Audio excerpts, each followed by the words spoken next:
Hi guys, இன்றைக்கி நம்ம பார்க்க போகிறது கட்டல். தமிழில் வந்து பலாக்காயின்னு சொல்லுவாங்க.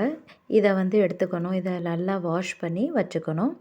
அதுக்கப்புறம் வெங்காயம், நீங்கள் வச்சுருக்க கரம் மசாலா, அப்புறம் கொஞ்சோண்டு சோம்பு, இஞ்சி வெள்ளைப்பூடு பேஸ்ட்டு, தக்காளி.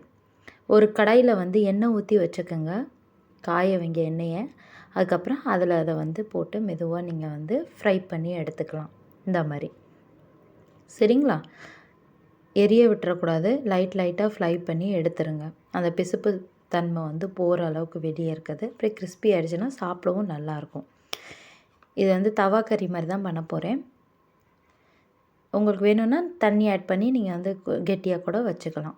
ஆனால் சூக்காக வந்தால் ரொட்டிக்கு நல்லாயிருக்கும். அதே மாதிரி சாதத்துக்கு வந்து செய்கிற மாதிரி நான் செய்யலை. இது சப்பாத்திக்கு செய்கிற மாதிரி தான் சைட் டிஷ் நான் செய்கிறேன். இது சப்பாத்திக்கு வந்து நல்லாயிருக்கும். நீங்கள் சாப்பிட்றது கறி மாதிரி தான் இருக்கும். இது நல்லா ஃப்ரை பண்ணி எடுத்துக்கோங்க. நான் 1/2 கிலோ வாங்கிட்டு வந்தேன். நல்லா ஃப்ரை பண்ணிக்கிங்க சரிங்களா? அதே எண்ணெயை வந்து கம்மி பண்ணிட்டு நீங்கள் அதே தாச்சியில் நீங்கள் கண்டினியூ பண்ணலாம். அதுக்கப்புறம் வீட்டில் இருக்க மசாலாலாம் போடுங்க. சோம்பு போடுங்க. நல்லா எண்ணெய் காஞ்சி தான் இருக்கும். அதிலே நீங்கள் வந்து எல்லா மசாலாவையும் ஆட் பண்ணிக்கலாம் சரிங்களா? அதுக்கப்புறம் இது கொஞ்சம் பொரிஞ்சதுக்கப்புறம் வெங்காயம் போடுங்க.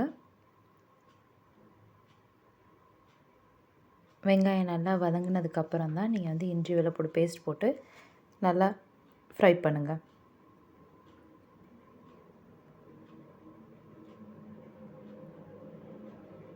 நல்லா கிண்டிகிட்டு இருங்க. இன்னும் கொஞ்சம் ப்ரௌன் ஆகட்டும்.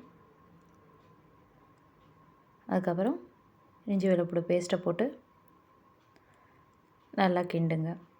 நம்ம ஏற்கனவே நிறைய எண்ணெயில் வறுத்தனால இதில் எண்ணெய் இல்லைன்னு கவலைப்படாதீங்க. போதுமான அளவு தான் சரிங்களா? அப்புறம் வெந்ததுக்கப்புறம் இதிலே நீங்கள் வந்து மிளகாப்பொடி, மல்லிப்பொடி, கொஞ்சம் மஞ்சப்பொடி சேர்த்து நீங்கள் வந்து நல்லா இது பண்ணிட்டீங்கன்னா கலர் வந்து நல்லா கொடுக்கும் சரிங்களா? ஸ்மெல்லும் போயிடும். மசாலா ஸ்மெல்லாம் கொஞ்சம் நேரம் இப்படி பண்ணிவிட்டு லைட்டாக நீங்கள் தண்ணி ஊற்றிக்கலாம். இல்லாட்டி தக்காளியே போட்டுடலாம். ஸ்லோ பண்ணிக்கிங்க. ஹை ஸ்பீடில் என்றைக்கும் சமைக்காதீங்க இந்த ஸ்டேஜில் வந்து. இல்லாட்டி கருகிரும் மசாலா வந்து. உங்களுக்கு செய்கிறது கஷ்டமாக இருந்துச்சுன்னா தக்காளி போட்டதுக்கப்புறம் நீங்கள் வந்து மசாலா ஆட் பண்ணிக்கிங்க. தக்காளி வெந்ததுக்கப்புறம். இப்போ தக்காளி போட்டோன்னே நீங்கள் உப்பு போடுங்க. அப்புறம் மூடியை போட்டு மூடி விட்டுருங்க.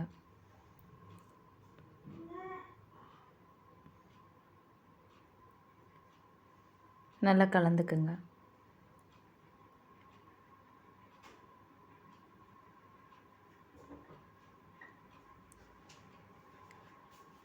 நல்லா கலந்துக்குங்க. இப்போ